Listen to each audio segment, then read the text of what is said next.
नमस्कार प्यारे बच्चों, मैं डॉक्टर प्रेशी गुप्ता कक्षा 12 की रसायन विज्ञान की कक्षा में आप सभी का स्वागत करती हूँ। बच्चों, कक्षा 11 की ही भांति कक्षा 12 में भी रसायन विज्ञान की दो पुस्तकें हैं, भाग 1 और भाग 2। आज हम रसायन विज्ञान की भाग 2 पुस्तक के अध्याय 10 हेलो एल्केन्स तथा हेलो एरीन्स का अध्ययन करेंगे। कक्षा आरंभ करने से पहले मैं आपको ये बता दूं कि ये व्याख्यान इस अध्याय का पहला व्याख्यान है और हम देखते हैं कि इस व्याख्यान में हम किन किन बिंदुओं पर चर्चा करेंगे। तो शुरू करते हैं। सबसे पहले तो हम ये जानेंगे कि हेलो एल्केन्स और हेलो एरीन्स क्या होते हैं। उसके बाद हम ये जानेंगे कि इनका हमारे दैनिक जीवन में क्या उपयोग है। उसके बाद हम इनका वर्गीकरण पढ़ेंगे कि विभिन्न आधारों पर इन्हें किन किन वर्गों में वर्गीकृत किया गया है और व्याख्यान के अंत में हम इनकी नाम पद्धति का अध्ययन करेंगे। तो शुरू करते हैं और जानते हैं कि हेलो एल्केन और हेलो एरीन क्या होते हैं। तो बच्चों, जब एलिफेटिक या एरोमेटिक हाइड्रोकार्बन के हाइड्रोजन परमाणु या परमाणुओं को हैलोजन परमाणु या परमाणुओं द्वारा प्रतिस्थापित कर दिया जाता है तो हेलो एल्केन या एल्किल हैलाइड और हेलो एरीन या एरिल हैलाइड बनते हैं। तो आप ये बच्चों, आप वैसे पहली कक्षा में पढ़ चुके हैं, लेकिन फिर भी मैं आपको बता दूं कि आवर्त सारणी के पी ब्लॉक में 17वें वर्ग में 5 तत्व रखे गए हैं।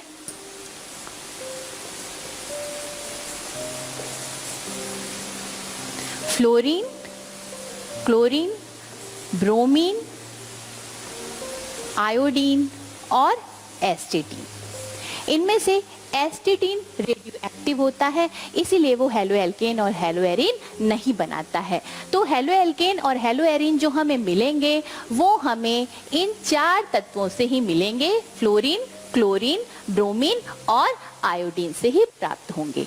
हेलो एल्केन और हेलो एरीन में जो एक मुख्य अंतर होता है वो ये होता है बच्चों कि हेलो एल्केन में जो जिस कार्बन परमाणु वो sp3 संकरित होता, जबकि एरीन में हैलोजन परमाणु जिस कार्बन परमाणु से जुड़ा हुआ होता है वो sp2 संकरित होता है। बच्चों, आप जानते हैं, ये पूर्व की कक्षाओं में आप पढ़ चुके हैं कि बेंजीन रिंग के सभी कार्बन जो हैं वो sp2 संकरित होते हैं। sp3 संकरित कार्बन भी आपको पता होगा कि वो कार्बन जो 4 सिग्मा बंधों से जुड़ा हुआ होता है। ठीक है।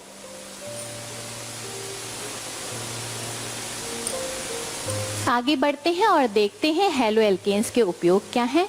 तो ये जो संरचना आपको दिख रही है बच्चों, ये क्लोरएम्फेनिकॉल नामक प्रतिजैविक अर्थात एंटीबायोटिक की है, जिसका उपयोग टाइफाइड ज्वर के उपचार में किया जाता है। और हेलो एल्केन का उपयोग देते हैं बच्चों। ये संरचना क्लोरोफॉर्म की संरचना है। क्लोरोफॉर्म पुराने समय में शल्य चिकित्साओं में निश्चेतक के रूप में प्रयोग किया जाता था, पर अब ये नहीं किया जाता है। क्यों? क्योंकि क्लोरोफॉर्म सूर्य के प्रकाश में वायु की ऑक्सीजन से अभिक्रिया करके अत्यंत जहरीली गैस बनाता है, जिसे फार्चीन कहते हैं। आइए देखते हैं।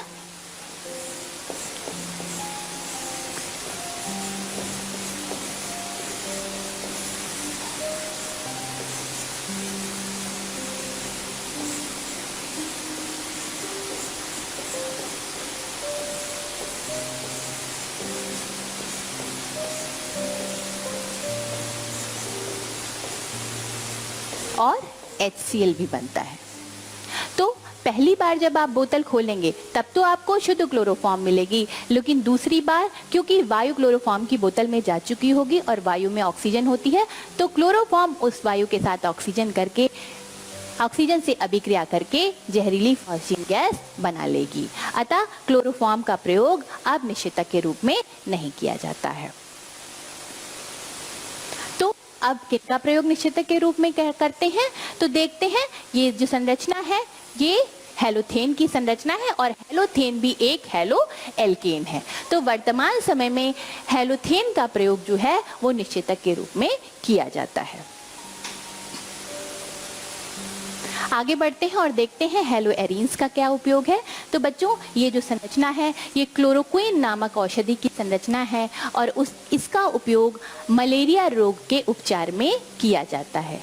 नीचे जो संरचना आपको दिख रही है ये हाइड्रोक्सी क्लोरोक्विन की संरचना है बच्चों, और हाइड्रोक्सी क्लोरोक्विन का नाम मुझे लगता है आप सबने आजकल अवश्य सुना होगा। ये जो दवा है ये कोविड-19 के उपचार में एक संभावित दवा के रूप में उभर के आई है। हालांकि इस बीमारी का अभी कोई इलाज नहीं है, इसलिए मेरा सुझाव ये है कि आप घर पर और सुरक्षित रहें। आगे बढ़ते हैं, हेलोएरीन का एक और उपयोग देखते हैं। ये यहाँ क्लोरीन परमाणु सीधे सीधे बेंजीन रिंग से जुड़ा हुआ है, तो ये एक हेलोएरीन है। और यहाँ ये जो हेलोएरीन है ये पहला क्लोरीन युक्त कीटनाशी था, डीडीटी। इसका नाम कैसे समझेंगे? डीडीटी डाइफिनाइल ट्राइक्लोरो और कार्बन क्योंकि दो हैं तो एथेन, ठीक है, तो इसीलिए इसका नाम पड़ा डीडीटी। और इसका ये मूलतः 1973 में बनाया गया था और 1873 में बनाया गया था और इसके जो कीटनाशी प्रभाव की खोज है वो 1939 में पॉल मुलर ने की थी, ठीक है, और उसके लिए उन्हें 1948 में चिकित्सा और शरीर क्रिया विज्ञान के क्षेत्र में नोबेल पुरस्कार प्राप्त हुआ। लेकिन द्वितीय विश्व युद्ध के बाद डीडीटी का प्रयोग बहुत युद्ध स्तर पे किया गया और इसका जो काफ़ी समय बाद, थोड़े समय बाद इसके बहुत सारे प्रभाव सामने आए, इसीलिए 1973 में संयुक्त राष्ट्र ने इसके प्रयोग पर प्रतिबंध लगा दिया।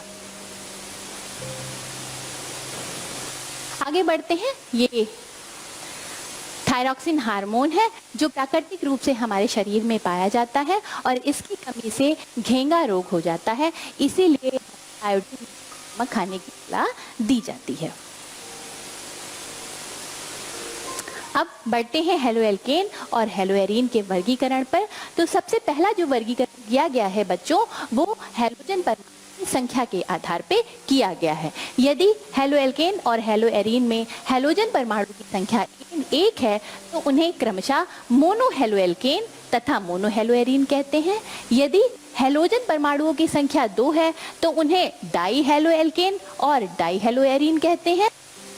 यदि हैलोजन परमाणुओं की संख्या 3 है तो उन्हें ट्राइहेलोएल्केन तथा ट्राइहेलोएरीन कहते हैं।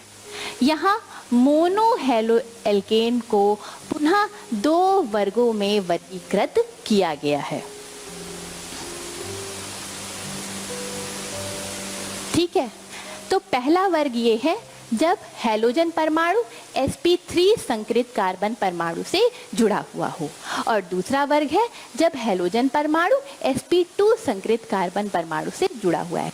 तो पहले हम पहले वर्ग का अध्ययन करते हैं जब हमारा हैलोजन परमाणु sp3 संकृत कार्बन परमाणु से जुड़ा हुआ है। तो ऐसे एल्किल हैलाइड को 3 वर्गों में विभाजित किया गया है। पहला वर्ग है प्राथमिक एल्किल हैलाइड, जहां हमारा एल्किल समूह प्राथमिक कार्बन से जुड़ा हुआ होता है। प्राथमिक कार्बन वो कार्बन होता है जो स्वयं या तो एक भी कार्बन से ना जुड़ा हो या सिर्फ एक कार्बन से जुड़ा हो। आइए हम देखते हैं बच्चों, जैसे यहाँ पे मैंने मेथिल हैलाइड लिखा है, यहाँ पे कोई भी हैलोजन एटम हो सकता है। तो आप देख रहे हैं कि जिस हैलोजन एटम से हमारा हैलोजन परमाणु जिस कार्बन परमाणु से जुड़ा हुआ है वो स्वयं एक भी कार्बन परमाणु से नहीं जुड़ा हुआ है, इसीलिए ये प्राथमिक एल्किल हैलाइड है। यहाँ देखिए, यहाँ पर भी जो हैलोजन परमाणु है वो जिस कार्बन परमाणु से जुड़ा हुआ है वो सिर्फ एक कार्बन से जुड़ा हुआ है, इसलिए ये भी एक प्राथमिक एल्किल हैलाइड है। बात करते हैं द्वितीयक एल्किल हैलाइड की। तो द्वितीयक एल्किल हैलाइड वे एल्किल हैलाइड होते हैं जहां हमारा हैलोजन परमाणु द्वितीयक कार्बन से जुड़ा हुआ होता है, और द्वितीयक कार्बन वो कार्बन होते हैं जो स्वयं दो कार्बन से जुड़े हुए होते हैं। बात करते हैं तृतीयक एल्किल हैलाइड की। तृतीयक एल्किल हैलाइड वे एल्किल हैलाइड होते हैं जो तृतीयक कार्बन से जुड़े हुए होते हैं, और तृतीयक कार्बन वो कार्बन है जो स्वयं तीन कार्बन से जुड़ा हुआ होता है। प्राथमिक, द्वितीयक और तृतीयक एल्किल हैलाइड को क्रमशः 1 डिग्री, 2 डिग्री और 3 डिग्री एल्किल हैलाइड भी कहते हैं। आगे बढ़ते हैं और जानते हैं कि क्या होते हैं एलिलिक हैलाइड। तो बच्चों, जानने से पहले मैं चाहूंगी कि आप ये जानें कि एलिलिक कार्बन क्या होता है।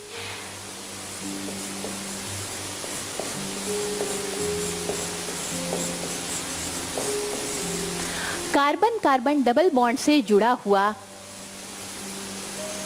कार्बन कार्बन डबल बॉन्ड का समीपवर्ती, समीपवर्ती शब्द ज्यादा बेटर है, समीपवर्ती sp3 संकरित जो कार्बन होता है उसे हम एलिलिक कार्बन कहते हैं, और अगर हम इससे हैलोजन परमाणु जोड़ दें तो उसे एलिलिक हैलाइड कहते हैं। एलिलिक हैलाइड 3 प्रकार के होते हैं, आइए देखते हैं।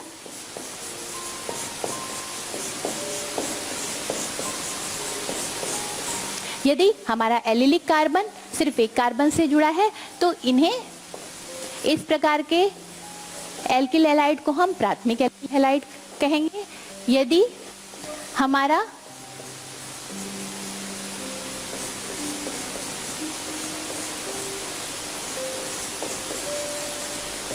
एलिलिक कार्बन स्वयं दो कार्बन से जुड़ा है तो इस प्रकार के एल्किल हैलाइड को हम द्वितीयक एल्किल हैलाइड कहेंगे। और यदि हमारा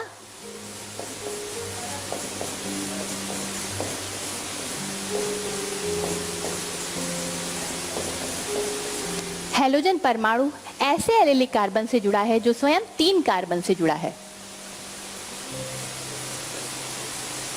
1, 2 और 3, तो इसे तृतीयक एलिलिक हैलाइड कहेंगे, तृतीयक एलिलिक हैलाइड कहेंगे। आगे बढ़ते हैं और देखते हैं कि क्या होते हैं बेंजिलिक हैलाइड। तो बच्चों, बेंजिलिक हैलाइड जानने से पहले मैं ये चाहूंगी कि आप जानें कि बेंजिलिक कार्बन क्या होता है। तो बेंजीन रिंग से सीधे सीधे जुड़ा हुआ जो sp3 संकरित कार्बन होता है वो बेंजिलिक कार्बन कहलाता है, और उससे यदि हम हैलोजन परमाणु को जोड़ दें तो बेंजिलिक हैलाइड बन जाता है। तो एलिलिक हैलाइड की भांति बेंजिलिक हैलाइड भी प्राथमिक, द्वितीयक और तृतीयक होते हैं। आगे बढ़ते हैं दूसरे वर्ग की ओर, जिसमें हमारा हैलोजन परमाणु sp2 संकरित कार्बन परमाणु से जुड़ा हुआ होगा। तो इसमें पहला है विनाइलिक हैलाइड। विनाइलिक हैलाइड वे हैलाइड होते हैं जिसमें हमारा हैलोजन परमाणु कार्बन कार्बन डबल बॉन्ड के sp2 संकरित कार्बन से सीधे सीधे जुड़ा हुआ होता है। तो यहाँ देखिए, कार्बन कार्बन डबल बॉन्ड के कार्बन से सीधे सीधे हैलोजन परमाणु जुड़ा हुआ है। यहाँ हमने साइक्लोहेक्सीन का स्ट्रक्चर बनाया है, और यहाँ पे भी देखिए हैलोजन परमाणु सीधे सीधे इस sp2 संकरित कार्बन से जुड़ा हुआ है। दूसरा है एरिल हैलाइड। यहाँ पे देखिए एरिल हैलाइड आप पहले भी पढ़ चुके हैं। हैलोजन परमाणु जो है वो सीधे सीधे बेंजीन रिंग के कार्बन से जुड़ा हुआ है, और आप जानते हैं कि बेंजीन रिंग का जो कार्बन होता है वो सभी कार्बन बेंजीन रिंग के sp2 संकरित कार्बन होते हैं।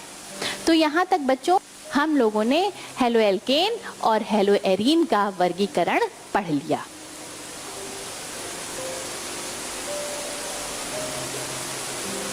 अब हम आगे बढ़ते हैं और हैलोएल्केन्स और हैलोएरीन्स की नाम पद्धति के बारे में अध्ययन करेंगे।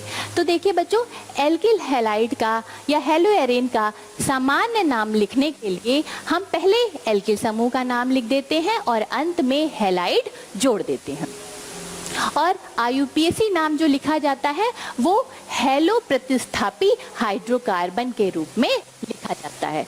ठीक है, तो यहाँ पर जब हम ये नाम लिख रहे हैं तो देखिए बच्चों, ये समूह जो होता है वो N प्रोपिल समूह कहा जाता है, और इससे क्योंकि ब्रोमीन लगा हुआ है तो इसका सामान्य नाम हो जाएगा N प्रोपिल ब्रोमाइड। यहाँ पर देखिए और IUPAC नाम अगर हमें लिखना है तो देखिए पहले वाले कार्बन पर ब्रोमीन लगी हुई है, हेलो प्रतिस्थापी हाइड्रोकार्बन, हाइड्रोकार्बन हमारा कौन सा था, प्रोपेन था, तो इसका IUPAC नाम हो जाएगा 1 ब्रोमोप्रोपेन, क्योंकि पहले कार्बन पे ब्रोमीन लगी हुई है। ये समूह है, इसे आइसोप्रोपिल समूह कहते हैं, और इससे क्लोरीन लगा हुआ है तो इसीलिए इसका नाम हो जाएगा आइसोप्रोपिल क्लोराइड। और क्योंकि अगर इसकी नंबरिंग करें बच्चों 1, 2 और 3, तो दूसरे कार्बन पर क्लोरीन लगा तो इसका नाम हो जाएगा 2 क्लोरोप्रोपेन। आगे बढ़ते हैं और देखते हैं बच्चों, ये जो समूह है ये समूह कहलाता है आइसोब्यूटिल समूह, और इस आइसोब्यूटिल समूह से क्लोरीन लगा हुआ है तो इसका नाम हो जाएगा आइसोब्यूटिल क्लोराइड। और अगर इसका IUPAC नाम लिखें बच्चों तो 1, 2 और 3, 1 पोजीशन पे क्लोरीन लगा है और 2 पोजीशन पे मेथिल ग्रुप लगा हुआ है तो इसका नाम हो जाएगा 1 क्लोरो 2 मेथिल और प्रोपेन, क्योंकि कार्बन की संख्या 3 है। आगे बढ़ते हैं और देखते हैं, इन कंपाउंड्स के नाम बताने से पहले मैं आपको कुछ पोजीशंस बता देती हूँ।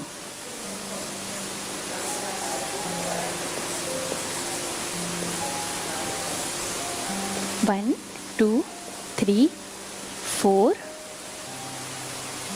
1,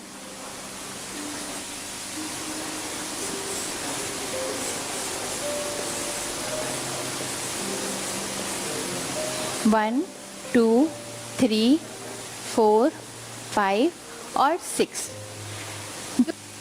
और 6 पोजीशन होती है उसे हम ऑर्थो पोजीशन कहते हैं। 3 और 5 पोजीशन होती है वो मेटा पोजीशन कहलाती है, और जो 4 पोजीशन होती है वो पैरा पोजीशन कहलाती है। तो इसका तो सामान्य और IUPAC दोनों नाम जो है वो ब्रोमोबेंजीन होगा, क्योंकि एरिल हैलाइड का सामान्य और IUPAC नाम एरिल हैलाइड ही होता है। ठीक है, दूसरी स्ट्रक्चर को हम देखते हैं तो देखिए 1, 2 और 3, तीसरे पोजीशन पे दूसरा ब्रोमीन ग्रुप लगा हुआ है यहाँ पर, क्योंकि तीसरी पोजीशन मेटा पोजीशन होती है तो इसका सामान्य नाम हो जाएगा मेटा डाई ब्रोमोबेंजीन, और क्योंकि पहली और तीसरी पोजीशन पे ब्रोमीन लगी है तो IUPAC नाम हो जाएगा 1,3 डाई ब्रोमोबेंजीन। यहाँ पे बात करते हैं तो बच्चों 1, 2, 3, 4, 5 और 6, यहाँ देखिए बच्चों सामान्य नाम, तो ये स्ट्रक्चर पूरा सिमेट्रिकल है और कितने ब्रोमीन लगे हुए हैं, 3 ब्रोमीन लगे हुए हैं तो इसका नाम हो जाएगा सिम ट्राइब्रोमोबेंजीन। और क्योंकि पहली, तीसरी और 5वीं पोजीशन पे ब्रोमीन ग्रुप लगा हुआ है तो इसका नाम हो जाएगा 1,3,5 ट्राइब्रोमोबेंजीन। आगे बढ़ते हैं तो बच्चों कुछ ग्रुप्स के नाम आपके पुस्तक में बहुधा यूज होते हैं। एन ग्रुप क्या होता है, सेकेंडरी ग्रुप क्या होता है, आइसो क्या होता है, टर्शरी या तृतीयक क्या होता है। यहाँ जो एल्किल ग्रुप है हम उसे समझाएंगे ब्यूटिल ग्रुप की सहायता से। N butyl, secondary butyl, isobutyl और अगर टर्शरी ब्यूटिल यूज किया जाए तो आप उन्हें कैसे समझेंगे, कैसे लिखेंगे। और मैं चाहूंगी आप लोग इस चीज को बहुत अच्छे से देख लें और समझ लें, क्योंकि ये बोर्ड परीक्षा में, प्रतियोगी परीक्षाओं में बहुत पूछे जाते हैं। ठीक है, तो आइए देखते हैं कि इनको कैसे समझते हैं। अगर हम एन ब्यूटिल की बात करें बच्चों,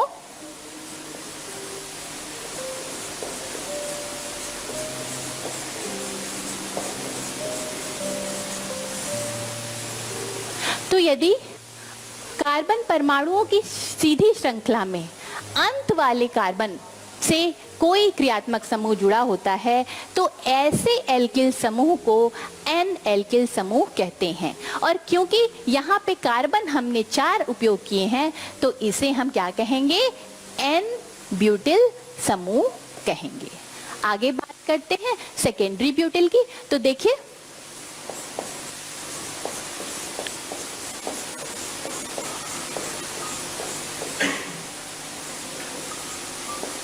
यहाँ इस ब्यूटेन में 2 कार्बन सेकेंडरी कार्बन होते हैं। एक ये वाला कार्बन भी सेकेंडरी है क्योंकि ये भी स्वयं 2 कार्बन से जुड़ा है, और ये वाला कार्बन भी सेकेंडरी है क्योंकि ये भी 2 कार्बन से जुड़ा हुआ है। तो इनमें से अगर हम किसी भी कार्बन से जो क्रियात्मक समूह हमें लगाना है, मान लीजिए क्योंकि हम हेलो एल्केन और हेलो एरीन पढ़ा रहे हैं, तो अगर इनसे हम हेलोजन परमाणु को लगा दें तो ये जो हमारा कंपाउंड होगा वो सेकेंडरी ब्यूटिल हैलाइड हो जाएगा। ठीक, अब बात करते हैं आइसो की। आइसो ग्रुप बहुत इंपॉर्टेंट है।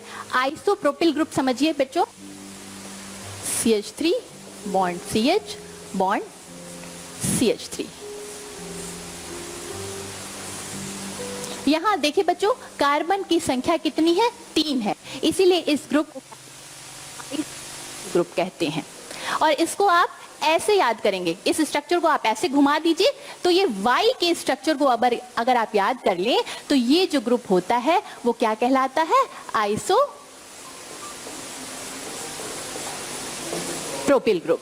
ठीक है, उसके बाद हम समझते हैं कि ब्यूटिल ग्रुप क्या होता है बेटा।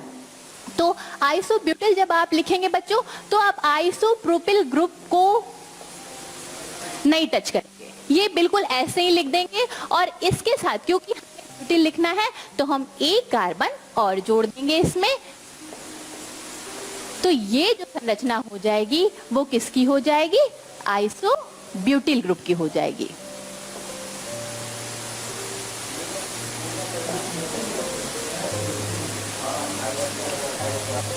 आइसोब्यूटिल ग्रुप की हो जाएगी। आगे बात करते हैं हम टर्शरी ब्यूटिल, अगर ग्रुप कहा जाए आपसे लिखने के लिए तो टर्शरी ब्यूटिल होगा। टर्शरी मतलब तृतीय कार्बन इसमें होनी चाहिए बच्चों। ठीक, और ब्यूटिल का मतलब कार्बन की संख्या 4 होनी चाहिए। तो यहाँ पर देखिए ये कार्बन स्वयं 3 कार्बन से जुड़ा हुआ है, 1, 2 और 3। तो जो ये ग्रुप होता है बच्चों ये टर्शरी ब्यूटिल ग्रुप होता है। टर्शरी